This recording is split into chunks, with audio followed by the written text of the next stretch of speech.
This is Arthur Rafferty. He is 70 years old and terminally ill from asbestos poisoning. For the past 36 years, Arthur has been trying to find the man who murdered his father. My father in 1974 on the 15th of August was in a bar in North Belfast called The Hole in the Wall. Two dockers, one Martin Meakin, told my father a story. Whatever they told him, it must have been good, because my father was not a stupid man. So he left his drink and walked out with them. He came past number 12. Two men were waiting in number 12, one with a loaded armalite rifle. They came out of the house. The father knew there was something wrong, and he ran, and they chased after the father, shot him 12 times, and the father lay here.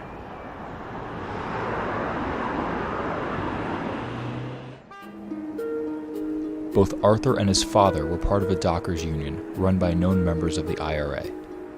As Arthur began looking deeper into his father's murder, the connection became increasingly apparent. My father was murdered because he spoke out against our union. Our union was run by Sinn Féin IRA, and all the top men in the top jobs of our union were all members of Sinn Féin IRA. And my father spoke out against them time and time again because he would take no nonsense from them. And they didn't like that. North Belfast in the 1974s was packed day and night with army and police. You couldn't have got walking whereas you were stopped and questioned. Yet these people had time to walk my father for 500 yards down into Newington Street and shoot my father, at my father 12 times.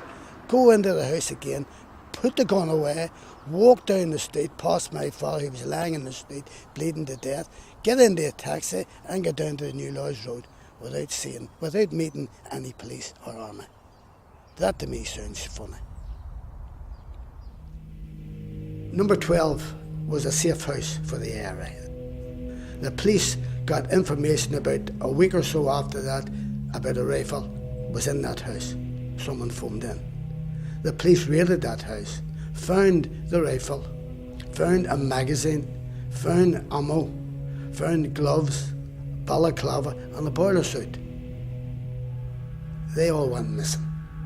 A brown envelope with 2 bullets in it was put through the mother's letterbox. A little note on it, "This is for your 2 sons, get them out of the country."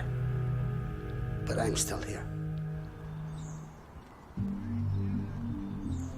After over 30 years of asking questions and getting answers few and far between, in 2005, Arthur got a call from the most unlikely of sources, one-time IRA company commander, Brendan Hughes.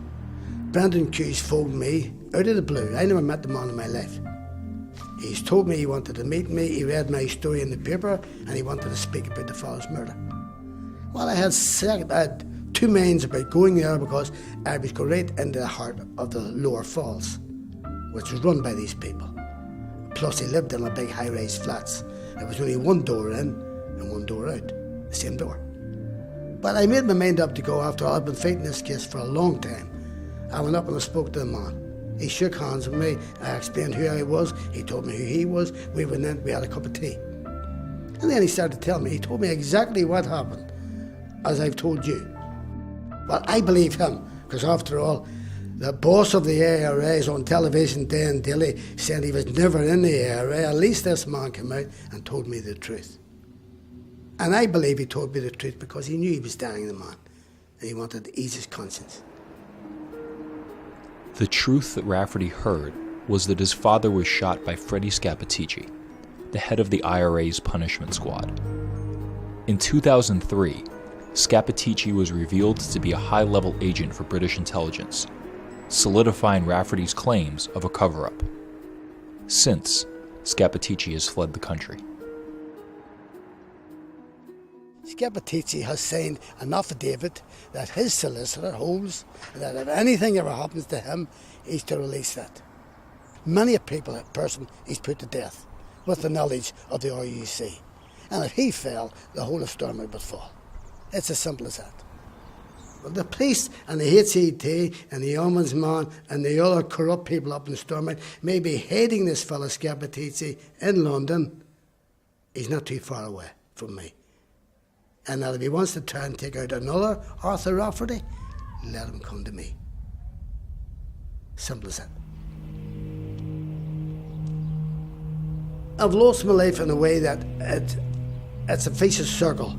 This corrupt union that tortured my father and helped to murder my father has also killed me. I'm dying. Same people. Yet these people, when I walk past them in the street, go the other side of the street. If they're driving past me in a car and they see me coming, their head shoots the other way. They don't want to talk to me. I told my father when he was down in the hospital, he was cut practically in two. The doctors in the hospital didn't. They told me that time I went in the first night that he would die that night. That man lasted for nearly 4 weeks. A good, strong man. And he told me everything bar the people had done it. And I want to make sure that his story is heard. I told him I wouldn't leave it until I do.